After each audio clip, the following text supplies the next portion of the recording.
وحده لا شريك له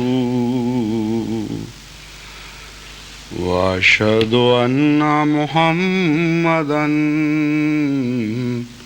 عبده ورسوله أما بعد فأعوذ بالله من الشيطان الرجيم بسم الله الرحمن الرحيم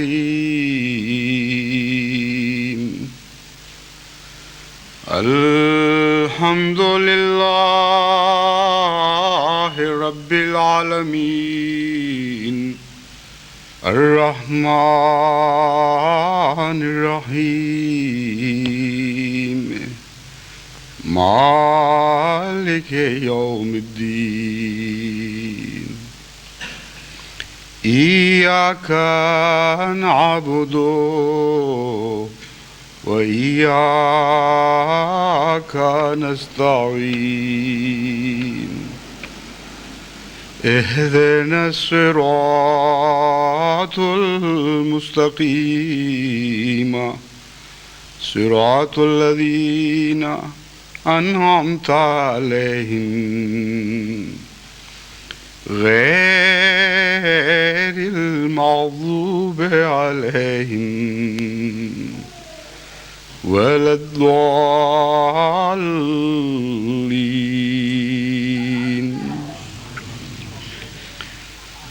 يا أيها الذين آمنوا أنفقوا من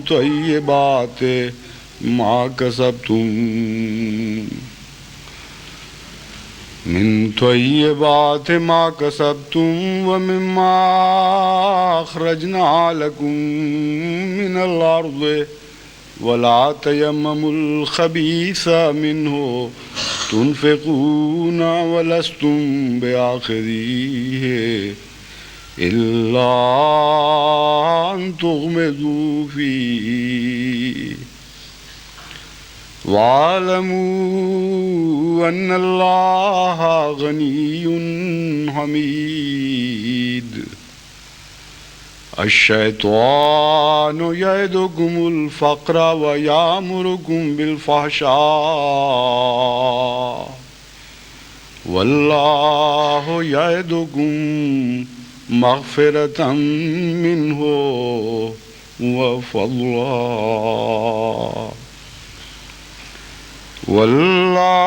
والله واسع عليم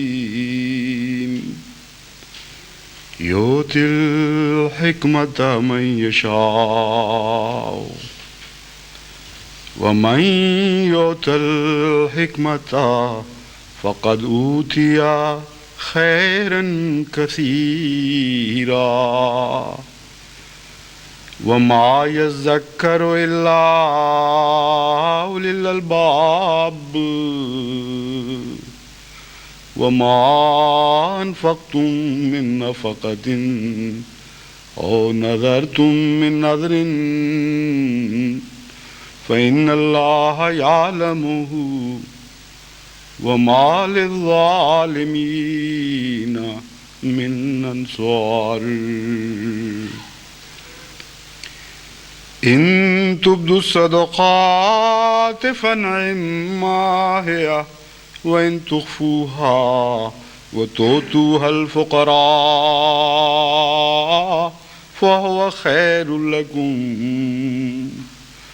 ويكفر عنكم من سيئاتكم والله بما تعملون خبير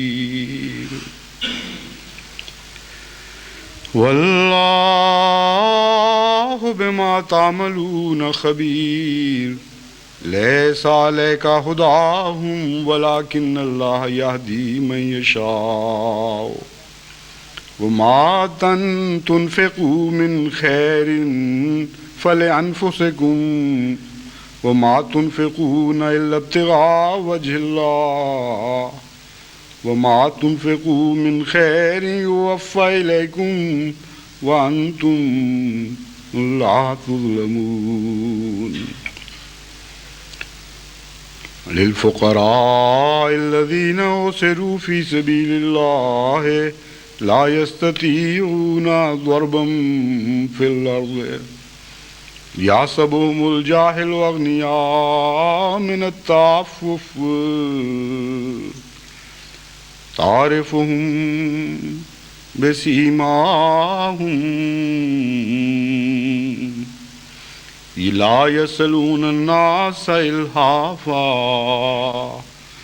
وما تنفقوا من خير فإن الله به علیم۔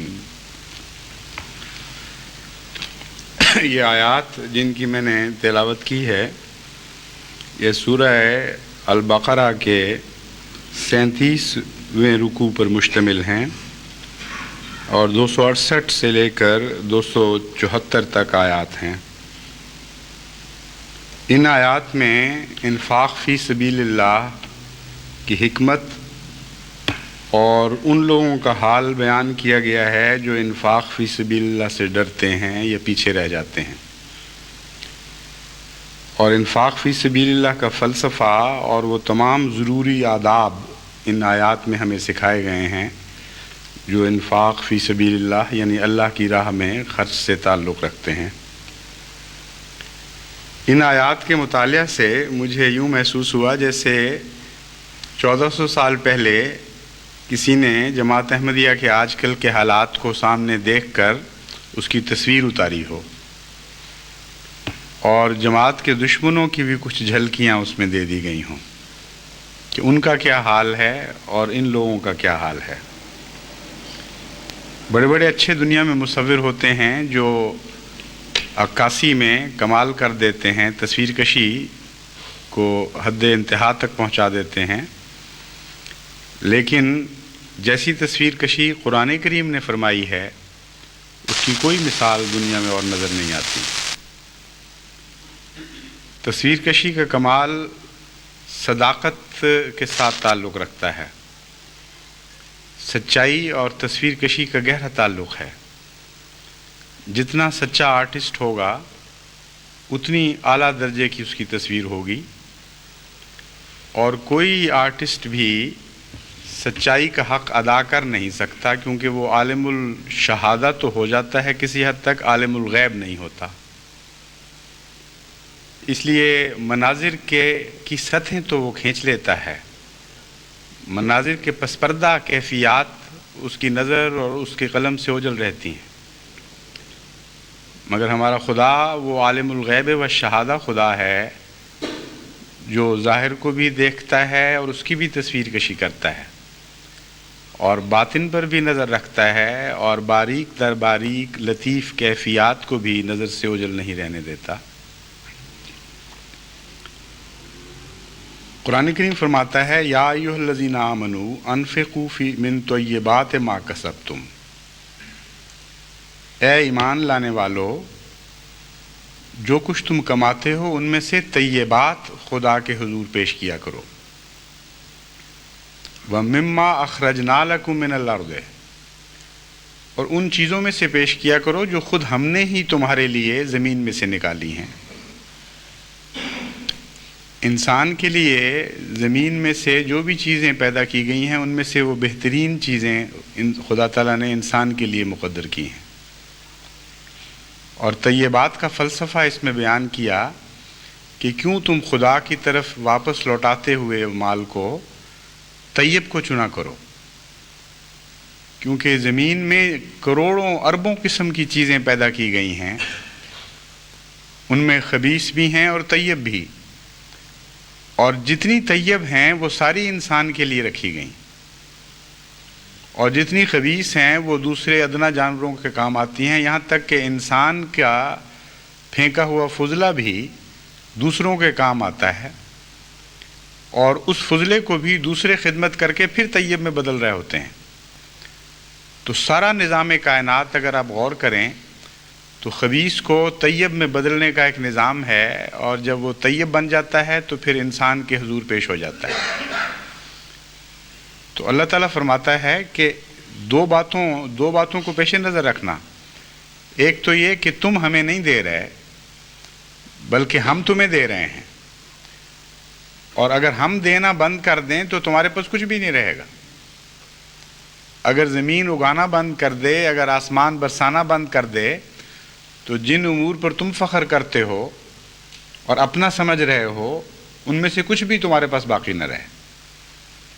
اور پھر یہ بھی خیال رکھنا کہ ہم تمہیں بہترین دے رہے ہیں زمین میں سے۔ تم ہمیں دیتے وقت ایسی خبیث چیز نہ دینا، ایسی گندی چیزیں نہ دینا۔ وَلَسْتُمْ بِآخِذِيهِ إِلَّا أَن تُغْمِضُوا فِيهِ، کہ خود کوئی تمہیں پیش کرے تو شرم اور حیا سے تمہاری آنکھیں جھک جائیں، یا چھپ کر لینا تو قبول کر لو، سر عام لینا قبول نہ کرو۔ چنانچہ اکثر ہمارے ملک میں بدقسمتی سے صدقات اور خیرات میں یہی طرز اختیار کی جاتی ہے کہ جو گندی چیز ہو، جو کسی کام کی نہ رہی ہو، اسے لپیٹ لپاٹ کے تاکہ لینے والے کو بھی نہ پتہ لگے کہ کیا دیا جا رہا ہے، اس طرح پیش کر دیا جاتا ہے کہ گھر جاتا ہے تو پتہ چلتا ہے کہ وہ کیا چیز تھی۔ تو تغمزو کا تو خیال اب دینے والے رکھنے لگ گئے ہیں۔ پہلے زمانے میں شاید انسان کی یہ کیفیت ہوتی تھی کہ کھلم کھلا دے دیا کرتا تھا کہ یہ کمزوری ہے اس میں، چاہتے ہو تو لے لو۔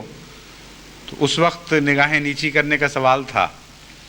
اب ایسے بھی پیدا ہو چکے ہیں انسان جو دیتے وقت اس طرح لپیٹ دیتے ہیں کہ کسی کو آنکھیں نیچی نہ کرنی پڑیں۔ چنانچہ ایک مراسی بیچارے کے متعلق آتا ہے قصہ کہ کسی چودھری نے اس کو پگڑی لپیٹ کر دی، جو پلو بالکل صاف تھا وہ اوپر لپیٹ دیا، اور یہ نہیں پتہ لگ رہا تھا کہ اندر ہے کیا۔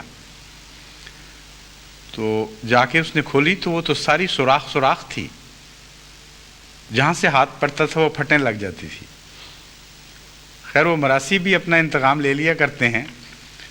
دوسرے دن وہ حاضر ہوا اور اس نے پگڑی اسی طرح لپیٹ کر واپس پیش کی کہ حضور یہ پگڑی واپس لے لیں، یہ تو بہت اونچی ہے مجھ سے، اور ساری رات، یہ تو بہت بزرگ پگڑی ہے، مجھے سونے نہیں دیا، ساری رات لا الہ الا اللہ پڑھتی رہی، ایک منٹ خاموش نہیں ہوئی۔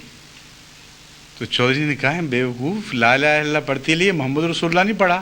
اس نے کہا نہیں، حضور سے پہلے کی تھی، یعنی اس زمانے سے پہلے کی ہے۔ تو یہ ہے وہ انسان کا طریق خدا کی راہ میں پیش کرنے کا۔ تو اللہ تعالیٰ فرماتا ہے کہ ہم تو خبیث چیزیں نہیں بلکہ طیب چیزیں تمہیں دیتے ہیں۔ تمہاری خبیث پھینکی ہوئی چیزوں کو بھی ہمارا سارا نظام خدمت کے طور پر مسخر ہوتا ہے، اور اسے صاف کر کر کے طیب بنا کے پھر تمہیں پیش کرتا چلا جاتا ہے، اور تم ہماری طیب دی ہوئی چیزوں کو خبیث بنا کر ہمارے سامنے پیش کرتے ہو، کچھ حیا تو کرو۔ اس لیے جب ہمارے حضور پیش کیا کرو تو یاد رکھنا کہ ہم ہی تمہیں دینے والے ہیں اور ہم تمہیں بہترین دینے والے ہیں، اس لیے بھی تم واپس بہترین کر کے ہماری خدمت میں پیش کیا کرو۔ وَاعْلَمُوا أَنَّ اللَّهَ غَنِيٌّ حَمِيدٌ، اور یاد رکھو خدا تعالیٰ غنی ہے، یعنی اس کو مال کی ضرورت نہیں ہے، اور حمید ہے، وہ صاحب تعریف ہے، اس کا طیب سے تعلق ہے۔ جو حمید ہو اس کو طیب کے سوا کچھ پہنچ ہی نہیں سکتا، اور جو غنی ہو وہ ویسے مال سے مستغنی ہے۔ تمہارا رکنا، تمہارا نہ دینا کچھ بھی خدا کے خزانے میں کمی پیدا نہیں کر سکتا۔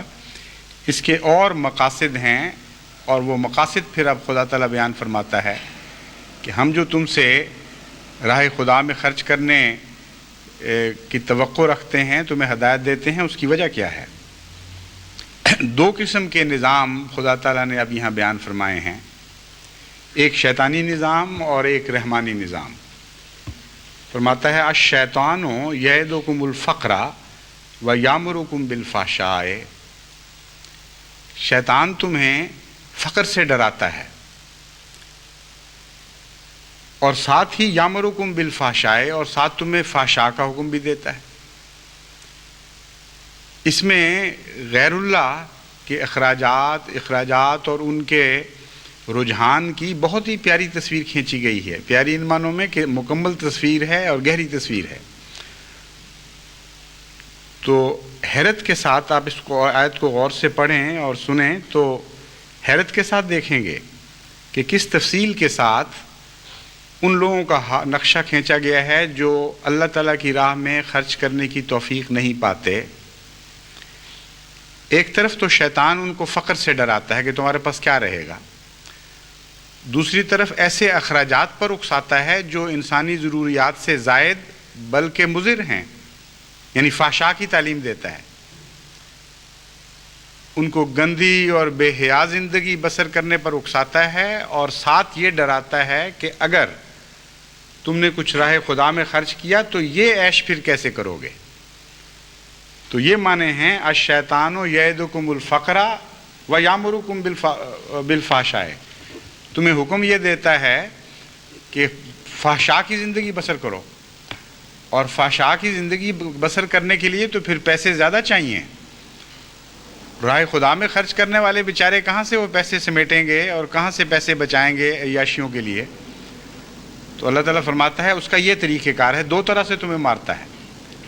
راہ خدا میں خرچ سے روک دیتا ہے، تمہاری راہ میں کھڑا ہو جاتا ہے، اور بدیوں کی زندگی پر اکساتا ہے.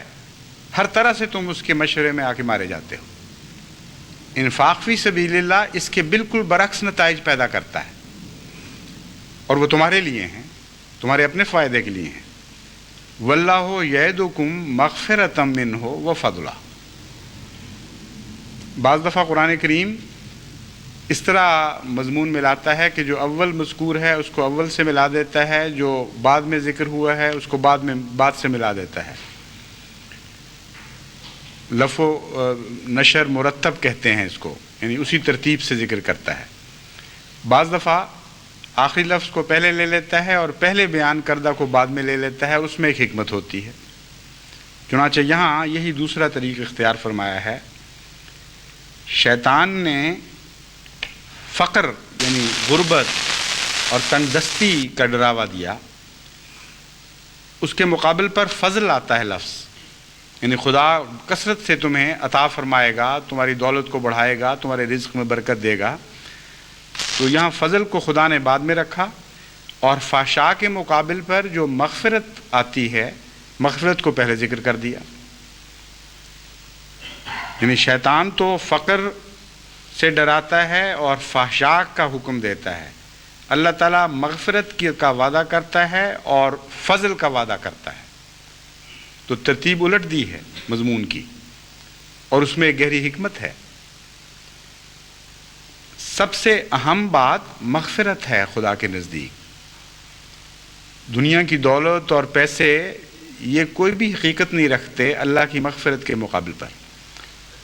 بس جہاں قدر اور منزلت کے لحاظ سے اول اور آخر کا اختیار کیا جاتا ہے، ترجیح دی جاتی ہے، وہاں یہی بہتر ہے کہ جو اعلیٰ درجے کی چیز ہو، مناسب ہو، سب سے اوپر کا مقام رکھتی ہو، پہلے اس کا تذکرہ ہو، پھر بعد میں نسبتاً دوسری چیز کا ذکر ہو. تو ترجیحات قائم کی گئی ہیں مال میں اور مغفرت میں. شیطان کو چونکہ مال زیادہ عزیز ہے اور دنیا کی دولتیں اس کی نظر میں زیادہ اہمیت رکھتی ہیں اور شیطانی گروہوں کو، اس لیے مادہ پرستی سے ہی سب فحشاء پھوٹتے ہیں، اور مادہ پرستی اول ہے ہر بیماری کا جڑ.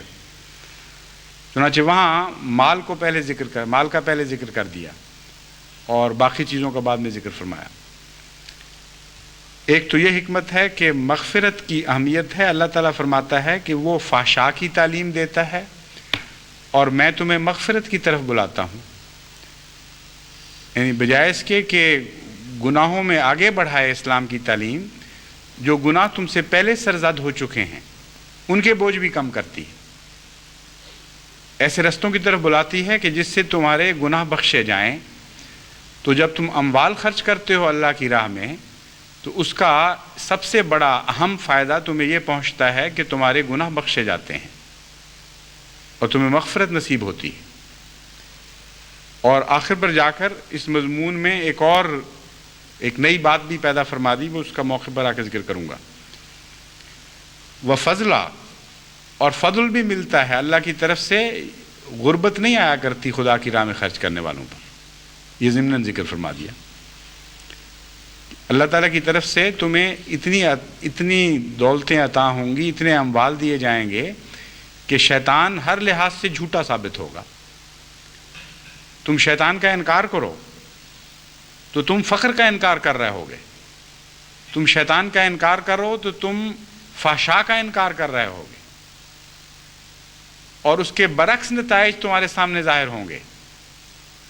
تمہیں اللہ تعالیٰ مغفرت بھی عطا فرمائے گا اور دولتیں بھی عطا کرے گا۔ دوسری حکمت اس ترتیب میں یہ نظر آتی ہے کہ وہ دولت جو مغفرت کے بغیر آئے وہ تو تباہی کا موجب بن جایا کرتی ہے۔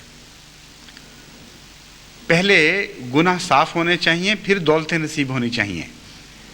پہلے رجحانات درست ہونے چاہیے، تقوی آنا چاہیے، اللہ تعالیٰ کی محبت بڑھنی چاہیے، پھر دولت آئے تو وہ نعمت ہی نعمت ہے۔ لیکن اگر دولت پہلے آ جائے تو پھر وہ دولت تو مغفرت کی راہ میں حائل ہو جایا کرتی ہے، یعنی ایسی دولت جو تقوی کے بغیر ہو۔ تو اس ترتیب سے اس مضمون کو بھی خدا تعالیٰ نے بیان فرما دیا، یعدکم مغفرۃ منہ وفضلا۔ خدا کہتا ہے خدا کی راہ میں خرچ کرنے کی عادت ڈالو، تمہیں مغفرت نصیب ہو، تمہیں مال کی محبت کم ہو جائے تمہارے دلوں میں، اور تم تقوی کی زندگی اختیار کرو۔ پھر خدا کی طرف سے جو اموال آئیں گے وہ برکتیں لے کر آئیں گے، وہ رحمتیں لے کے آئیں گے، وہ تمہارے لیے ابدی سکون کی جنت لے کر آئیں گے، وہ تمہاری دنیا بھی سنوار دیں گے اور تمہاری آخرت بھی سنوار دیں گے۔ مگر مال پہلے آ جائیں اور دل کی حالت میں پاک تبدیلی نہ ہو، یہ باتیں مضر ہیں اور نقصان دہ ہیں۔ بس جب خدا تعالیٰ الہی جماعتوں کو خطرات میں سے گزارتا ہے اور ابتلاؤں میں سے گزارتا ہے، اور پھر ان کو خرچ کرنے کی طرف بھی بلاتا ہے کہ ان خطرات اور مصیبتوں اور مشکلات کے وقت میں میری راہ میں اور خرچ کرو، تو عملاً یہ ایک ایسے دور کی خوشخبری ہے جو بہت ہی رحمتوں اور برکتوں والا دور بعد میں آنے والا ہے، اور اس سے پہلے دلوں کے زنگ دور ہو رہے ہیں اور صفائیاں ہو رہی ہیں۔ جس طرح جلسہ سالانہ میں مہمانوں کے آنے سے پہلے ہم دیگیں صاف کروایا کرتے تھے، کہیں وہ تیزاب گھل رہا ہے ان کے اندر، کہیں کلیاں قلعی ہو رہی ہے، اور صفائیاں ہر قسم کی، تو بہت کثرت سے چیز ملنی ہو تب یہ صفائیاں ہوا کرتی ہیں۔ تو اللہ تعالیٰ فرماتا ہے کہ ہم مغفرت اس لیے کروا رہے ہیں، مغفرت کا انتظام، کہ تمہیں ہم بہت دینے والے ہیں، سنبھالا نہیں تم سے جائے گا۔ اگر مغفرت سے پہلے تمہیں دے دیا تو پھر تم مارے جاؤ گے، پھر تمہارا حال انہی قوموں کی طرح ہو جائے گا جن کو دولتیں ملی لیکن ان کی دنیا بھی مٹا گئی اور ان کی آخرت بھی مٹا گئی۔ واللہ واسع علیم، اللہ تعالیٰ تنگی ڈالنے کے لیے تم سے نہیں لے رہا، وسعتیں عطا کرنے کے لیے لے رہا ہے۔ گویا خدا کی راہ میں جتنا خرچ کرو گے اتنا تمہیں وسعتیں نصیب ہوں گی، ہر جہت میں وسعتیں نصیب ہوں گی۔ تمہارا مال بھی بڑھے گا، تمہارا روب بھی بڑھے گا، تمہارے نفوس میں بھی برکت پڑے گی، نئے خطے تمہیں نصیب ہوں گے، تمہارے مکانوں کو وسیع کیا جائے گا، تمہارے تعلقات وسیع ہوں گے۔ گویا ہر پہلو سے اللہ تعالیٰ کو تم واسع پاؤ گے۔ اور علیم ان معنوں میں کہ اس کو علم ہے کہ کس حد تک وسعت عطا کر رہی ہے، کس حد تک نہیں کرنی، اور آنکھیں بند کر کے جذبات میں آ کر وہ وسعتیں دینے والا نہیں ہے، بلکہ علم کی بنا پر جانتے ہوئے کہ کون سی وسعت کیا نتیجہ پیدا کرے گی وہ وسعتیں عطا فرماتا ہے۔ یؤتی الحکمۃ من یشاء، یہ حکمت کی باتیں ہیں۔ چنانچہ فرماتا ہے جسے چاہتا ہے وہ حکمت عطا کرتا ہے۔ اور اگر آپ غور کریں تو انسانی زندگی کا جو اموال سے تعلق ہے اور دونوں قسم کے جو تعلقات ہیں وہ کیا نتائج پیدا کرتے ہیں، ان پر آپ غور کریں تو تمام انسانی تاریخ کو آپ کے سامنے یوں معلوم ہوتا ہے قرآن نے کھول کے رکھ دیا ہے، اور ماضی کو نہیں مستقبل کو بھی کھول کے رکھ دیا ہے۔ آج کل تو بالکل یوں نظر آتا ہے جس طرح جماعت احمدیہ کو سامنے ملحوظ رکھتے ہوئے اللہ تعالیٰ انسانی فطرت کا نقشہ کھینچ رہا ہے کہ کچھ لوگ اس طرح عمل کیا کرتے ہیں، کچھ اس طرح عمل کیا کرتے ہیں. کچھ لوگ گندگیاں تقسیم کر رہے ہیں خدا کی راہ میں، پھٹے ہوئے کپڑے دے رہے ہیں. کچھ ہیں جو اپنے زیور اتار کے پیش کر رہی ہیں عورتیں، اور پھر بھی ان کے دل کو چین نہیں ملتا. ایک نگ بھی باقی رہ جائے تو ان کا دل کڑتا رہتا ہے کہ کاش ہمیں اجازت ہوتی تو ہم یہ بھی پیش کر دیتے. تو یہ جو دو فریق ہیں ان کے نقشے اتنے کھل کر سامنے رکھے گئے ہیں کہ اگر کسی نے صداقت کو پہچاننا ہو تو انفاق فی سبیل اللہ کرنے والوں کو دیکھے خدا کے نام پر کون کس طرح خرچ کر رہا ہے. جس کا نقشہ ان آیات کے مطابق ہوگا اس کو خبیث آپ نہیں کہہ سکتے، اس کو گندے لوگ نہیں کہہ سکتے اس جماعت کو. جس کا نقشہ دوسری جہت پہ ہوگا جو قرآن کریم نے خود کھینچا ہے ان کو آپ پاک باز نہیں کہہ سکتے، ان کو خدا والے نہیں کہہ سکتے. تو جس طرف بھی آپ نظر ڈالیں آپ کو صداقت کا پہچاننا کوئی مشکل نہیں ہے. قرآن کریم نے خوب کھول کھول کر یہ مضامین بیان فرمائے ہیں. چنانچہ ایک ایسی عورت کا بھی ہمیں اپنی سوسائٹی میں ذکر ملتا ہے، اور یہ کسی احمدی کا بنایا ہوا لطیفہ نہیں ہے، یہ تو عام مشہور عام ہے کہ ایک بی بی نے ایک مولوی صاحب کو، گاؤں کے جو مولوی ہیں ان کو کھیر بھیجی ایک مٹی کے برتن میں، اور وہ جب کھیر لے کے گیا تو اس کے مولوی صاحب تو بڑے متعجب ہوئے کیونکہ ان کو اکثر تو وہ بچی روٹیاں اور باسی سالن وغیرہ دیا کرتی تھی. تو مولوی صاحب نے کہا کہ آج کیا بات ہے، خیر ہے گھر میں کوئی مبارک بات ہے کہ آج کھیر آ گئی ہے وہاں سے. تو بچہ بیچارہ معصوم تھا، اس نے کہا نہیں مولوی صاحب وہ کتا منہ ڈال گیا تھا اس کو، اس لیے امی نے بھجوا دی. مولوی صاحب کو غصہ آیا، انہوں نے اٹھا کے برتن پھینکا، مٹی کا برتن تھا ٹوٹ گیا. تو بچہ رونے لگا کہ مولوی صاحب آپ نے تو مروا دیا مجھے، واپس جاؤں گا امی ماریں گی کہ اب منع کو پیشاب کس چیز میں کرایا کریں گی، اسی برتن میں کرایا کرتی تھی. تو ایک خدا کے نام پر ایسا خبیثانہ خرچ بھی ہے کہ جن کو تم قوم کا معزز سمجھتے ہو، جن کے ہاتھ میں اپنے دین کی لگام دی ہوئی ہے تم نے، جن سمجھتے ہو کہ جن کی باتوں پر اعتماد کر کے تمہارے لیے جنت یا جہنم کے فیصلے ہوں گے، جو عملاً حقیقت میں قوم کے سردار کہلانے چاہیے، ان کو تم خدا کے نام پر یہ خبیث چیزیں دیتے ہو اور پھر کہتے ہو کہ تم خدا والے ہو. اور ایک طرف احمدی خواتین ہیں کہ جن کو نفرتیں ہو گئی ہیں اپنے زیوروں سے. بعض ایسی ہیں جن کے مرحوم ماں باپ نے بڑی محنت اور پیار کے ساتھ نشانیاں دی تھیں، اور نشانیاں اتار کے گلوں سے پھینک رہی ہیں اور اپنے ہاتھوں سے اتار کے پھینک رہی ہیں، اور اس کثرت کے ساتھ ایسی اطلاعیں مل رہی ہیں کہ ان کا بیان ہی ممکن نہیں. وہ کہتے ہیں یہ جو ہماری سب سے اچھی چیز ہے یہ ہم خدا کو پیش کرنا چاہتی ہیں. کہاں یہ جماعت، کہاں وہ جماعت. اور یہ آیت ہے، اس کو پڑھ لیں دوبارہ اور نقشہ دیکھ لیں کہ خدا تعالیٰ کا کلام کس جماعت کو اپنی جماعت قرار دے رہا ہے اور کس جماعت کو دوسروں کی جماعت قرار دے رہا ہے. فرماتا ہے یؤتی الحکمت من یشاء، یہ حکمت کا کلام ہے، ہم جسے چاہیں عطا کریں. ومن یؤت الحکمت فقد اوتی خیرا کثیرا، اور حکمت ہی اصل دولت ہے. وہ خیر جو فضل کی صورت میں بعد میں تمہیں ملے گی اس میں تو تمہیں دلچسپی اب کوئی نہیں رہی. ہم حکمتیں جو تمہیں عطا کر رہے ہیں اور تمہیں حکمتوں کا عاشق بنا دیا ہے ہم نے، تو دیں گے تو ہم ضرور، لیکن اعلیٰ مقاصد میں خرچ کی خاطر.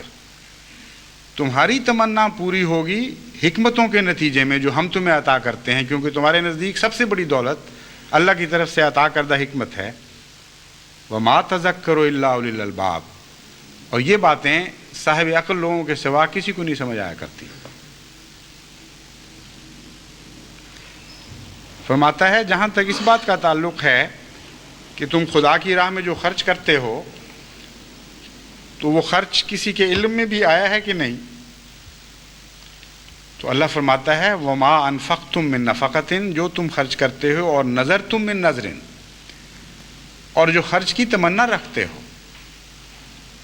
تمہارا دل چاہتا ہے کہ کریں اور نہیں ہوتا، پھر تم نظریں مانتے ہو کہ اے خدا یہ ہمیں مل جائے تو ہم یہ خرچ کریں گے، وہ مل جائے تو ہم وہ خرچ کریں گے۔ فرماتا ہے کیے ہوئے خرچ پر بھی خدا کی نظر ہے، اور اس خرچ پر بھی نظر ہے جس کی حسرتیں تم دلوں میں رکھتے ہو، جن کی تمنائیں لیے ہوئے ہو۔ گویا دونوں خدا نے مقبول کر لیے۔ یعلمہ کا یہ مطلب نہیں ہے کہ صرف نظر ہے، مراد یہ ہے کہ اللہ تعالیٰ کے علم میں آیا، گویا خدا کو مل گیا تمہاری طرف سے۔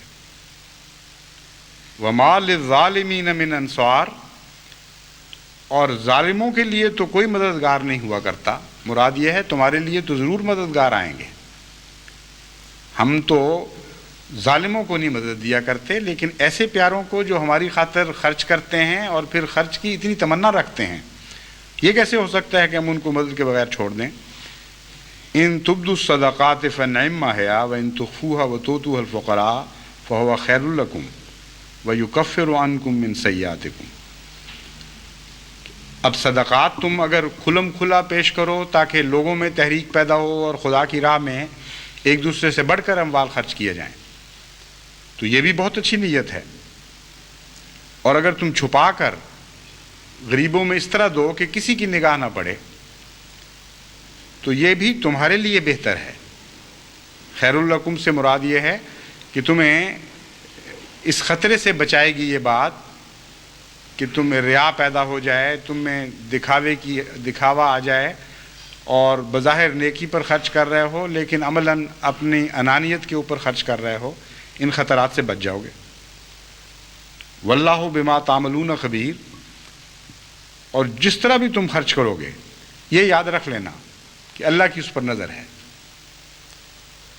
تو ظاہر کا خرچ بھی اور باطن کا خرچ بھی، یہ دونوں خرچ تب مقبول ہوں گے اگر اس طریق پر کیے جائیں کہ انسان واقف ہو اس بات سے کہ خدا نظر رکھتا ہے۔ پر خدا کی نظر کو ملحوظ رکھتے ہوئے اگر ہم کھلا کھلا خرچ کریں تو اس کو ریاکاری نہیں کہا جا سکتا، کیونکہ ریاکاری تو خدا کے سامنے اس طرح غائب ہو جاتی ہے جس طرح شبنم اڑ جاتی ہے سورج کو دیکھ کر۔ جس کی توجہ خدا کی طرف ہو کہ اللہ میرے معاملات سے باخبر ہے، میری روح کے پاتال تک نظر رکھتا ہے، وہ جب کھلم کھلا خرچ بھی کرتا ہے تو خدا کی نظر کی خاطر کرتا ہے، اس وجہ سے تاکہ قوم میں تحریک پیدا ہو، ایک عام رجحان پیدا ہو جائے۔ اور جب وہ چھپ کے کرتا ہے تو تب بھی جانتا ہے کہ میں اپنی کسی چیز کو خدا سے چھپا نہیں سکتا۔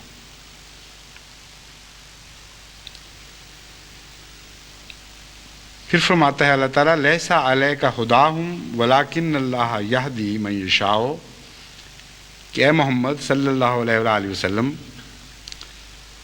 تجھ پر ان کی ہدایت نہیں ہے، یعنی تجھے ہم نے ذمہ دار نہیں ٹھہرایا، اگر وہ ہدایت نہیں پائیں گے تو تجھ پر کوئی گناہ نہیں۔ ولیکن اللہ یہدی من یشاء، چونکہ خدا تعالیٰ بہت باریک بین ہے اور خدا کی راہ میں خرچ کرنے والوں کی باریک در باریک نیتوں سے واقف ہے، اس لیے وہی فیصلے کیا کرتا ہے کہ کون اس لائق ہے کہ اس کو ہدایت دی جائے اور کون اس لائق ہے کہ ہدایت نہ دی جائے۔ وما تنفقوا من خیر فلانفسکم، فرماتا ہے جو کچھ بھی تم خرچ کرتے ہو ہم تمہیں دوبارہ بتا دیتے ہیں کہ اس میں سے ایک ذرہ بھی ایسا نہیں جو جسمانی اور مادی لحاظ سے خدا کو پہنچ جائے۔ فلانفسکم، وہ بالآخر تمہارے اندر خرچ ہوتا ہے، یا وہ تمہاری انفرادی بھلائی کے لیے خرچ ہوتا ہے یا وہ تمہاری قومی بھلائی کے لیے خرچ ہوتا ہے۔ قومی زندگی نصیب ہوتی ہے، قوم کو طاقت عطا ہوتی ہے۔ تو تم جو سوچ رہے تھے کہ ہم خدا کو دے رہے ہیں تو یہ دماغ سے نکال دو بالکل کہ عملاً اس کا کچھ حصہ مادی لحاظ سے خدا کو پہنچ رہا ہے، تمہاری اپنی تقویت کا موجب ہے۔ وہ قومیں جو خرچ کرتی ہیں قومی لحاظ سے، ان کی کیفیتیں بدلتی رہتی ہیں، ان میں عظیم الشان طاقتیں پیدا ہو جاتی ہیں، اور وہ افراد جن پر قومیں خرچ کیا کرتی ہیں ان افراد کی بھی حالتیں بدلنے لگتی ہیں، ان لوگوں میں فقیر نہیں رہتے، ان لوگوں میں مسکین نہیں رہتے، رفتہ رفتہ ساری قوم کی حالت بدل جاتی ہے۔ تو فرمایا سب کچھ یاد رکھو کہ تمہارے لیے ہے، لیکن ایک بات ہم تمہیں بتا دیتے ہیں ہمارے لیے کیا ہے، ایک چیز ہمارے لیے بھی ہے، وَمَا تُنْفِقُونَ إِلَّا ابْتِغَاءَ وَجْهِ اللَّهِ، ہمارے لیے یہ ہے کہ ہم جانتے ہیں کہ تم نے قوم کی خاطر خرچ نہیں کیا تھا، تم نے ہماری خاطر کیا تھا. تم نے جو کچھ دیا تھا ہماری محبت میں دیا تھا. یہ وہ چیز ہے جو ہمیں پیاری ہے اور یہ ہمارے لیے ہے. اور ہم تمہیں اس کے نتیجے میں ایک اور وعدہ بھی تم سے کرتے ہیں کہ چونکہ تم نے ہماری خاطر خرچ کیا تھا وَمَا تُنْفِقُوا مِنْ خَيْرٍ يُوَفَّى إِلَيْكُمْ وَأَنْتُمْ لَا تُظْلَمُونَ. تم نے جو کچھ بھی خرچ کیا ہے ہماری راہ میں، اگرچہ پہلے ہی وہ تمہیں فائدہ پہنچا رہا ہے، تمہارے اپنے لیے ہے، لیکن اس وجہ سے کہ ہماری خاطر تھا، ہمارا نام بیچ میں آ گیا، ہم تم سے یہ بھی وعدہ کرتے ہیں کہ اس کی پائی پائی تمہیں واپس لوٹائی جائے گی. وَأَنْتُمْ لَا تُظْلَمُونَ. انتم لا تظلمون کا بظاہر تو یہ مطلب ہے تم ظلم نہیں کیے جاؤ گے، مگر عربی میں یہ محاورہ ہے جس طرح انگریزی میں بھی ہے کہ نفی جتنی مضبوط ہو اتنا ہی زیادہ مثبت معنی آ جاتے ہیں. لا تظلمون کا یہ مطلب نہیں ہے کہ تم سے ناانصافی نہیں کی جائے گی. لا تظلمون کا مطلب یہ ہے تمہیں اس کثرت سے دیا جائے گا کہ گویا تم سے سنبھالا نہ جائے. بالکل برعکس معنی ہے اس کا. ناانصافی کا تو سوال ہی کوئی نہیں. تو وفونا میں وہ ناانصافی والا حصہ پہلے ختم کر دیا گیا تھا. یوفا الیکم میں یوفا کا مطلب ہے پورا پورا تمہیں دے دیا جائے گا. جب پورا پورا دے دیا گیا تو پھر ناانصافی کا کیا سوال ہے. لا تظلمون کا مطلب یہ ہے کہ اس سودے میں تم یہ دیکھو گے کہ تم گھاٹا کھانے والے نہیں ہو. بہت کثرت سے تمہیں خدا تعالیٰ عطا فرمائے گا. للفقراء الذين أوسروا في سبيل الله لا يستطيعون ضربا في الأرض ويحسبهم الجاهل أغنياء من التعفف. یہاں ایک معنی معروف اس آیت کا یہ ہے کہ یہ خرچ جو تمہارے لیے ہے فلأنفسکم، کن معنوں میں تمہارے لیے ہے؟ للفقراء الذين أوسروا في سبيل الله. یہ ان غریبوں کو عطا ہوگا قوم کی طرف سے، ان کے اوپر خرچ کیا جائے گا. الذین اوسروا فی سبیل اللہ، جن کو خدا کی راہ میں چلنے کی بھی مقدرت نہیں رہی، گھیرے پڑ گئے ہیں، قوم نے ان کے لیے نجات کی راہیں بند کر دی ہیں. لا یستطیعون ضربا فی الارض، ان کو یہ بھی اجازت نہیں کہ وہ ملک چھوڑ کر کہیں اور چلے جائیں. یحسبهم الجاہل اغنیاء من التعفف، تعفف کی وجہ سے جاہل ان کو امیر سمجھ رہا ہے. تعرفهم بسیماہم، تو ان کے چہروں کی نشانیوں سے ان کو پہچانتا ہے. لا یسألون الناس الحافا، وہ کسی سے انسان سے مانگتے نہیں پیچھے پڑ کے. وما تنفقوا من خیر فإن اللہ بہ علیم، جو تم خدا کی راہ میں خرچ کرتے ہو اللہ اس سے واقف ہے. تو ایک معنی تو معروف یہ ہے کہ یہ خرچ جو تم کرتے ہو خدا کی راہ میں یہ بالآخر قوم کے غریبوں، قوم کے کمزوروں کو پہنچتا ہے، ان میں طاقت پیدا ہوتی ہے. لیکن ایک اور معنی بھی یہ ہے جو نہایت اعلیٰ درجے کا معنی اول درجے کے خدا کے مخلصین کے لیے ہے، وہ یہ ہے وَمَا تُنْفِقُوا مِنْ خَيْرٍ يُوَفَّى إِلَيْكُمْ وَأَنْتُمْ لَا تُظْلَمُونَ لِلْفُقَرَاءِ الَّذِينَ أُوسِرُوا. تمہیں خدا کثرت سے جو دے گا وہ کن لوگوں کو عطا ہوگا؟ قوم کے ان غریبوں کو جو خدا کی راہ میں دکھ اٹھانے والے ہیں اور خدا کی راہ میں گھیرے میں آ گئے ہیں. ان لوگوں کے لیے خدا اپنے خزانے کھول دے گا اور اس کثرت سے ان کو عطا کرے گا کہ گویا ان سے سنبھالا نہ جائے، اور ان کی راہیں کشادہ کی جائیں گی. واسع ان کا اب معنی سمجھ آیا پوری تفصیل سے کہ یہ وہ لوگ ہیں جن کو خدا کی راہ میں تنگ کیا جا رہا ہے، مالی لحاظ سے بھی، عزتوں کے لحاظ سے بھی، اور زمین کی کشادگی کے لحاظ سے بھی. زمین تنگ کر دی گئی ہے، ان پر نکلنے کی راہیں بند کی جا رہی ہیں. ہر مصیبت سے نکلنے کی راہ بند ہونا بھی اس میں مراد ہے. صرف ظاہری طور پر ہجرت مراد نہیں، بلکہ ہر مشکل میں پھنسا کر پھر یہ کوشش کرنا کہ اس مشکل میں انسان اٹکا رہے، نکل کے باہر نہ بھاگ سکے. یہ وہ رجحان ہے جو اس وقت جماعت احمدیہ قوم میں ہر طرف سے دیکھ رہی ہے. اس نقشے کو کھینچ کر اللہ تعالیٰ فرماتا ہے کہ ان لوگوں کے لیے میں عطا لے کر آؤں گا اور ہر کوشش جو ان کو تنگ کرنے کی جا رہی ہے اسے ناکام بنا کر برعکس نتیجہ پیدا کروں گا۔ تو چونکہ اوسروا فی سبیل اللہ کا مضمون آنا تھا، اس لیے واسع ان پہلے ہی فرما دیا کہ اللہ تعالیٰ تمہیں تنگ نہیں رہنے دے گا۔ تمہاری زمینیں تنگ کی جائیں گی، خدا کشادہ زمینیں عطا کرے گا۔ تمہیں ایک ملک میں روکا جائے گا، خدا نئے نئے ملک تمہیں عطا کرے گا۔ تمہارے رزق کی راہیں تنگ کی جائیں گی، اللہ تمہارے رزق کی راہیں کشادہ فرما دے گا۔ اور علیم کے معنی یہاں یہ ہیں کہ بظاہر عام انسان کی نظر اس وقت نہیں جا سکتی ان حالات پر، کیونکہ ظاہری حالات کو دیکھو تو یہ نتیجہ نکلنا ہی نہیں چاہیے۔ علیم ہے خدا تعالیٰ، یہ آئندہ ہونے والا واقعہ ہے جس کو بتا رہا ہے۔ ان حالات میں تو تم سوچ بھی نہیں سکتے کہ اس قوم کے ساتھ، ایسی قوم کے ساتھ یہ مختلف حالات، مختلف سلوک ہوگا، اور بالکل برعکس صورت میں ان کے ساتھ معاملہ کیا جائے گا۔ چونکہ اللہ تعالیٰ علیم ہے، وہ جانتا ہے، اس لیے بتا رہا ہے کہ یہ ہو کر رہے گا۔ یحسبهم الجاہل اغنیاء من التعفف، اس کا ترجمہ عموماً یہ کیا جاتا ہے، اور یہ بھی درست ہے، کہ جاہل لوگ ان کو اپنے غنائے نفس کی وجہ سے، تعفف سے مراد لیے جاتی ہے غنائے نفس، یعنی سوال نہیں کرتے، بچتے ہیں سوال سے، اس وجہ سے اغنیاء سمجھ لیتے ہیں، یعنی امیر سمجھ لیتے ہیں۔ لیکن ایک اور معنی بھی اس آیت کا ہے، اور وہ اصل اور حقیقی ہے، اور پرانے جو پہلی آیات گزری ہیں ان کے ساتھ مطابقت کھانے والا معنی ہے۔ تعفف کا معنی ہے پاکیزگی، جو فحشاء کا برعکس ہے، اور تعفف کا معنی ہے مستغنی ہونا، یعنی کسی دوسرے کے احتیاج سے آزاد ہو جانا۔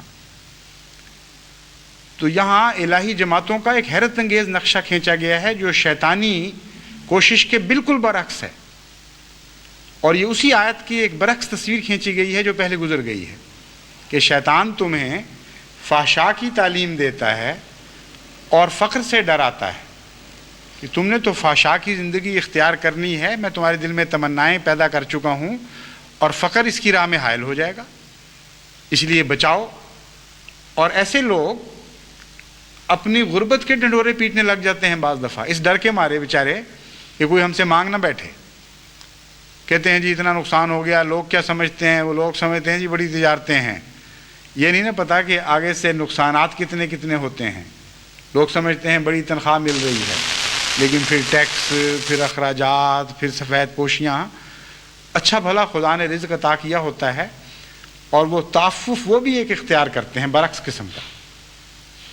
فقر سے ڈر کر وہ خود اپنے فقر کے ڈنڈورے پیٹتے رہتے ہیں کہ غریب نہ ہو جائیں، اس لیے کیوں نہ خود ہی اپنے آپ کو غریب کہنا شروع کر دیں۔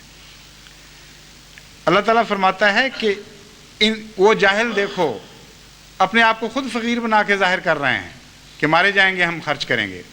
یہ جو فرمایا ہے یعدکم الفقر، شیطان تمہیں فقر سے ڈراتا ہے، اس کے یہی معنی ہیں کہ وہ اپنے آپ کو فقیر ظاہر کرتے ہیں ڈر کے مارے کہ ہم فقیر نہ ہو جائیں۔ دوسری طرف کچھ غریب بندے ہیں خدا کے، اس کے در کے فقیر، لیکن وہ اتنے پاک باز ہو چکے ہیں کہ ان کی ضروریات سکڑ گئی ہیں، نیکی اور تقوی کی وجہ سے زندگی کی زائد ضروریات میں ان کو دلچسپی نہیں ہے، اور اس کی وجہ سے انہیں ایک اور تعفف نصیب ہوتا ہے، یعنی فحشاء کے برعکس ایک ہی لفظ رکھا جس نے دونوں معنی پیدا کر دیے، فحشاء کے خلاف مضمون بھی عطا کر دیا اور فقر کے خلاف بھی مضمون دے دیا اس لفظ میں۔ اور وہ دوسرا معنی یہ ہے کہ وہ اپنی عصمت، اپنی پاکیزگی، اپنی قناعت نفس کی بنا پر امیر ہو جاتے ہیں، وہ دنیا کی احتیاج سے باہر نکل جاتے ہیں، ان کو سوال کی حاجت ہی نہیں رہتی کسی سے، اور دنیا کہتی ہے بڑے امیر لوگ۔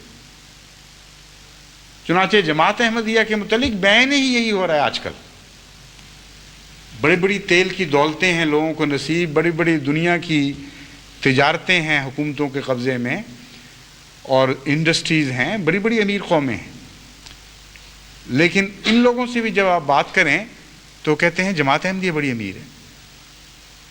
چنانچہ مجھے تعجب ہوا، مجھ سے کئی ملنے والے آتے رہتے ہیں یہاں، جب سنتے ہیں کہ میں یہاں آیا ہوا ہوں تو انگلستان کے بعض بڑے بڑے فہم والے لوگ اور بعض دفعہ امریکہ کے بھی، دوسرے ممالک کے بھی آتے ہیں تو ملتے ہیں۔ احمدیوں کو عادت ہے وہ بتا دیتے ہیں کہ فلاں شخص آیا ہوا ہے، اور شوق بھی ہوتا ہے کہ ملائیں، چنانچہ وہ ذکر کرتے ہیں تو لوگ آنا شروع ہو جاتے ہیں۔ اور ایک نہیں کئی مرتبہ لوگوں نے یہ کہا جو خود ارب روپے کے مالک ہیں کہ آپ کی جماعت بڑی امیر ہے۔ مجھے کوئی تعجب نہیں ہوتا تھا، کیونکہ مجھے علم ہے کہ اللہ تعالیٰ نے قرآن کریم میں ہمیں بتایا ہوا ہے کہ تمہاری صفات ایسی ہیں کہ تم دنیا کو امیر نظر آؤ گے، تو ان کا کوئی قصور نہیں ہے۔ ہماری خوبیاں ہیں بعض اللہ تعالیٰ نے جو ہمیں عطا فرمائی ہیں، جن کے نتیجے میں ہم غیروں کو امیر ہی نظر آتے ہیں۔ کبھی نہ احمدی کسی سے مانگنے جاتا ہے، نہ احمدیہ جماعت امریکہ کے سامنے کشکول پھیلاتی ہے یا کسی عرب ملک سے مانگتی ہے یا شیخ ڈم سے مانگتی ہے یا ایران سے مطالبہ کرتی ہے یا جاپان سے مدد مانگتی ہے۔ ساری دنیا یہ دیکھ رہی ہے کہ اتنے بڑے کام، اتنی بڑی ضرورتیں پھیلی ہوئی، اور ہاتھ ہی نہیں پھیلا رہا ہے کسی کے سامنے۔ تو ایک تو تبھی نتیجہ یہ نکلتا ہے کہ تعفف ہے، یعنی محتاج نہیں رہے کسی کے، اور نتیجہ یہ نکالتے ہیں بہت ہی امیر ہیں۔ اور جہالت یہ ہے کہ اصل عمارت ان کی نہیں دیکھ رہے کہ اصل عمارت کیا ہے ان کی۔ اصل عمارت ان کی پاکیزگی نفس ہے، وہ قناعت ہے جو خدا نے عطا فرمائی ہے۔ ان کے خرچ اس لیے سکڑ گئے ہیں کہ ان کو دنیا میں دلچسپیاں نہیں رہیں، ان کی نظر سکڑ گئی ہے دنیا کی حرص و ہوا سے، اس لیے مقابل پر ان کو ایک وسعت نصیب ہوئی ہے، اور یہ وسعت دیکھنے والوں کو بہت ہی بڑی دولت اور عمارت نظر آتی ہے، اور اللہ تعالیٰ واقعتاً اس کو پھر اسی میں تبدیل فرما دیتا ہے۔ وَمَا تُنْفِقُوا مِنْ خَيْرٍ فَإِنَّ اللَّهَ بِهِ عَلِيمٌ۔ اے میرے متعفف بندو، اے خدا کی راہ میں اپنے اخراجات کو سمیٹنے والوں اور اپنی آمدنوں کو خدا کی راہ کی طرف موڑ دینے والوں، یاد رکھو کہ ہماری نگاہیں تم سے غافل نہیں ہیں، ہم خوب جانتے ہیں کہ تم کن نیتوں سے خدا کی راہ میں خرچ کر رہے ہو، اور ہم خوب جانتے ہیں کہ دنیا تمہیں کیا سمجھ رہی ہے۔ ہم بھی تمہیں کچھ سمجھ رہے ہیں، اور تمہارا مستقبل ہم تم پہ روشن کرتے ہیں کہ ساری دنیا کی دولتیں تمہارے قدموں پہ نچھاور کی جائیں گی، مگر ایسی حالت میں نچھاور کی جائیں گی جب تم عفیف ہو چکے ہوگے، جب تمہیں ان سے کوئی دلچسپیاں باقی نہیں رہیں گی، جب ہم جان چکے ہوں گے کہ جب پہلے بھی تمہیں دولتیں عطا ہوئی تھی تو تم نے ان سے منہ موڑ لیا تھا، تب خدا دنیا کے خزانوں کی کنجیاں تمہارے سپرد کرے گا۔ یہ ہیں وہ خوشخبریاں جو ان آیات میں دی گئی ہیں۔ لیکن سب سے مزے کی جو لطف کی بات مجھے اس میں محسوس ہوتی ہے وہ یہ کہ 1400 سال پہلے اللہ تعالیٰ ان باتوں کو دیکھ رہا تھا جو آج ہونے والی تھی، اور ہماری تصویر کیسے پیار سے کھینچی ہے، جیسے کہ مصور اپنا قلم لے کر بیٹھ جاتا ہے کسی کو سامنے بٹھا کر، اور ناک پلک ایک ایک چیز کا نقشہ اتارتا چلا جاتا ہے۔ صرف فرق یہ ہے کہ دنیا کا مصور تو ظاہر کو دیکھتا ہے، ہمارا آقا ہمارا مالک غریب کے دل پر بھی نظر رکھتا ہے، جس کے دل میں صرف حسرت ہے اور تمنا ہے کہ کاش میرے پاس کچھ ہوتا تو میں خرچ کرتا۔ اللہ فرماتا ہے میرے پیارے بندے، میں نے تیرے دل کو دیکھ لیا ہے، میں اس کی بھی تصویر اتار رہا ہوں، میں جانتا ہوں کیا حسرتیں تو لیے بیٹھا ہے، اور میں اس کا بھی تمہیں اجر عطا فرماؤں گا۔ میری طرف سے، میرے در سے کوئی بھی خالی ہاتھ نہیں لوٹا جائے۔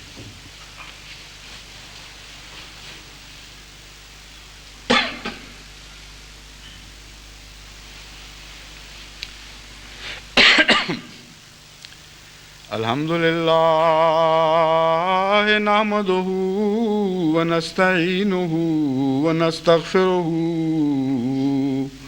ونؤمن بہ ونتوکل علیہ ونعوذ باللہ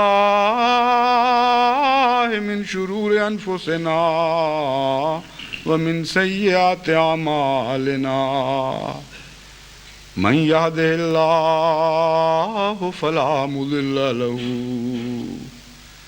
ومن يضلله فلا هادي له ونشهد أن لا إله إلا الله وحده لا شريك له ونشهد أن محمدا عبده ورسوله. عارف صاحب کا جنازہ آ گیا ہے؟ آ گیا ہے. وہ یاد نہیں کرایا اس بیچ میں. جنازہ ہوگا جمعے کے بعد. ہمارے ایک سلسلے کے بڑے مخلص خادم عارف بھٹی صاحب کہلاتے تھے، محمد عارف بھٹی، یہ اچانک حرکت قلب بند ہونے سے وفات پا گئے. بہت مخلص تھے، بڑے بہت معمر تو نہیں لیکن پھر بھی 75 سال کے قریب عمر تھی، اور یہاں بڑے شوق سے خدام سے بھی زیادہ بڑھ کر مستعدی سے ڈیوٹی دیا کرتے تھے، اور صحت اچھی تھی دیکھنے میں، اللہ کے فضل کے ساتھ بہت اچھی صحت تھی. میں تو سمجھتا تھا کہ یہ 55-56 سال کے ہوں گے، بعد میں پتہ لگا کہ 75 سال عمر تھی، مگر اپنی مستعدی اور شوق اور ولولے کی وجہ سے چھوٹے نظر آتے تھے. تو ان کو اچانک ہارٹ فیلئر ہوا ہے. پہلے تو کوئی اور بیماری بتائی گئی تھی، السر کہتے تھے پھٹا ہے، مگر بہرحال جو بھی ہو اللہ تعالیٰ کی مشیت جب آئے جس طرح آئے ہم راضی و رضا ہیں. ان کی نماز جنازہ ابھی جمعے کے بعد ہوگی، اس لیے سنتیں پڑھتے ہی دوست باہر جا کر صفیں بنا لیں. عباد اللہ رحمکم اللہ، ان اللہ یامر بالعدل والاحسان وایتاء ذی القربى وینہی عن الفحشاء والمنکر والبغی یعظکم لعلکم تذکرون. اذکروا اللہ یذکرکم وادعوہ یستجب لکم ولذکر اللہ اکبر.